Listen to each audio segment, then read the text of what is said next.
2023 is one of the best years for gaming ever. But are there too many games? Let's talk about it. Up top, we just want to say, having loads of great games to play, very first world problem. We know, it's amazing. Love it. Never been a better time to be A gamer.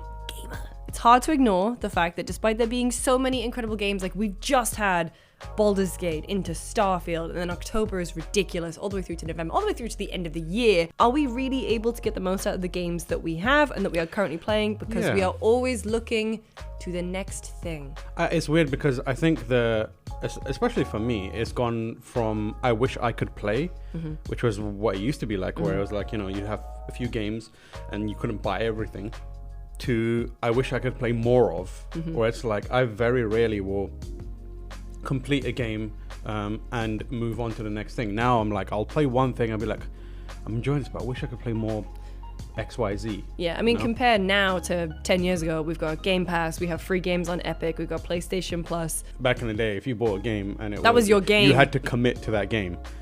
You, like, if it was a bad game, sorry man. I mean, that's when the fanboy discussions made more sense, when it was like you had to evangelize the game that you paid for because you paid for it, and if it's not great, you still were like, it's good. Yeah, gaming is still very much feeling the ramifications from 2020 and 2021 lockdown, because so many things got delayed. Like games got delayed into 2021, into 22, and now it feels like a ton of them have ended up in 2023. This year alone has been so stacked, and we're not even in October yet. Like Baldur's Gate, Starfield, like I mentioned, Resident Evil, Dead Space, Final Fantasy 16. I didn't write that down. Final Fantasy 16. Alan Wake is coming up. Phantom Liberty and Cyberpunk are coming up. Tears of the Kingdom.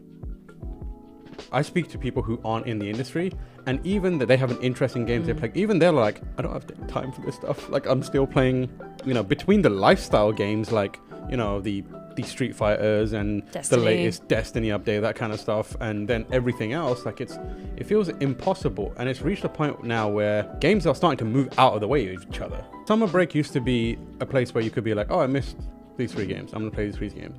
But now most people miss so many games that it's not enough time before like it all pops off again. You're like, oh, I can play. I've like missed all these games, and we're not trying to. Not everyone's a completionist where they need to. Not everyone is Gerard, and they need to like play every single game. It's just a matter of like, there are so many games that I would personally have an interest in that summer period is still like clearly not enough. Yeah, and also again looking back, games used to be much shorter. For the most part, a lot of them were like fairly linear to a degree, and like open world games, they came by every now and then, and they were these impressive feats that like, you're like, wow, that was amazing. I spent 30 hours in this Grand Theft Auto game, whatever it may be, and it was amazing. And then you'd play a bunch of 10 to 15 to 20 hour linear games, and then eventually another big game came. Those 10 to 15 hour games now are just exceedingly rare, at least on the scale of development that, big budget development. Now games are designed to either become a part of your life, or they demand so much time that it's like weeks, if not months, before you complete them. Gaming is a communal experience in a lot of ways. It's like you have a community of people that you're a gamer whether you like it or not. Okay, we're gamers, and unfortunately that means you have to speak to other gamers. So sometimes you might be like, I wasn't interested in this, but there's such a big conversation happening around it that I want to be part of, and no one should be like embarrassed about that. I've done that plenty of times. I want to know why people are into Destiny. I am not super into Destiny, but I'll still play it just to be like, I have an opinion on this. There's so many other games that the gems kind of very easily slip through the cracks, they're easily forgotten. For example, Hi-Fi Rush came out this year. I swear to God, I played that game 3 years ago.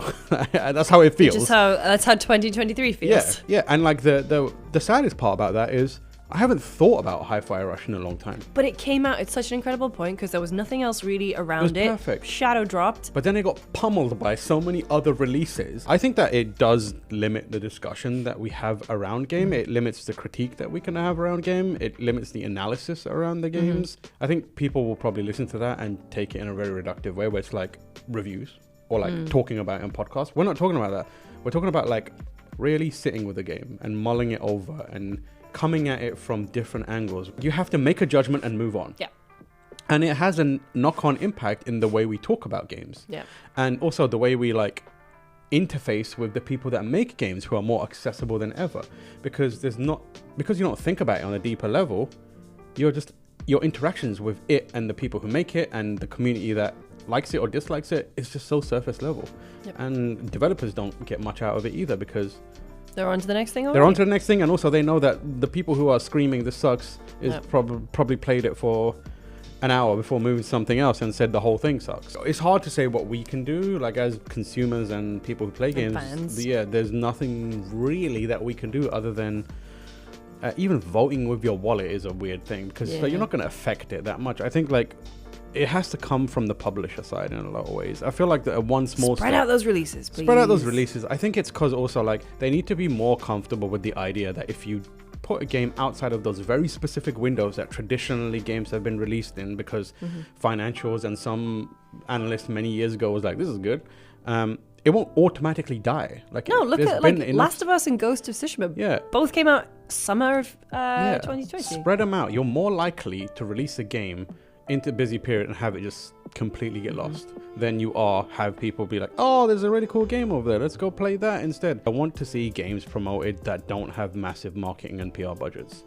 Cool. Like we went to our first PAX and that was awesome, because we got to see some games that where I guess we just wouldn't see them usually. I find it bizarre. No, I don't find it bizarre. I know exactly where. Every time I load up the PlayStation Store, it's like NBA 2K and FIFA. I'm like, who is Fortnite? Who is like, oh my god, there's a new FIFA. Holy shit. What? Oh, well, you can't call it that anymore. eFootball is here. Or was it EA Sports Football Club? EA Sports Club soccer game.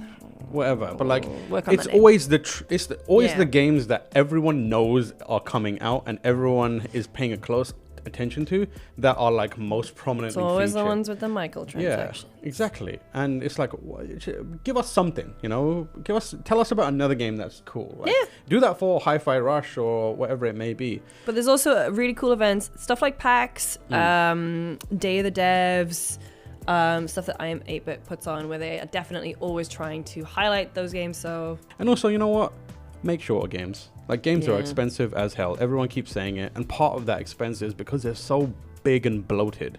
Like, look, Ubisoft doesn't have to take an L in this episode. We can move on. No more open worlds, Ubisoft! I'm very excited for the new Assassin's Creed because they're saying it's short. Small. But the budget you would have put into making this massive land mass that's mostly empty and it's just like got rote combat or something like that into something better, smaller. I really hope that is what the new Assassin's Creed is, and I hope it does really well. Yeah. And it proves at least to Ubisoft that they can make smaller games, and then they go and make the Splinter Cell games they've been telling us they're making, but keep fucking ignoring. So yes, there are too many games except for Splinter Cell games. There aren't enough of those. Where is Sam? We'll never know. He might be in the shadows right now. We just can't see. It splits up in the sky. Anyway, thank you for watching this week's episode of Spot On. We are not back next week because we're done. No, we're doing we're gonna be traveling. Some travel. You will see some we'll videos tell you about soon. In the future about it. But then we'll be back the week after that. You can find me on Twitter at Lucy James Games. I am at TimorH. Where? Everywhere. On X? On X.com. On Adult Friend Finder. All right. On Habbo Hotel. We'll see you in a couple of weeks. Keep on gaming. Oh, is that our sign off? It's gonna happen. Like in Strictly Come Dancing, where they're like, keep dancing. Keep gaming.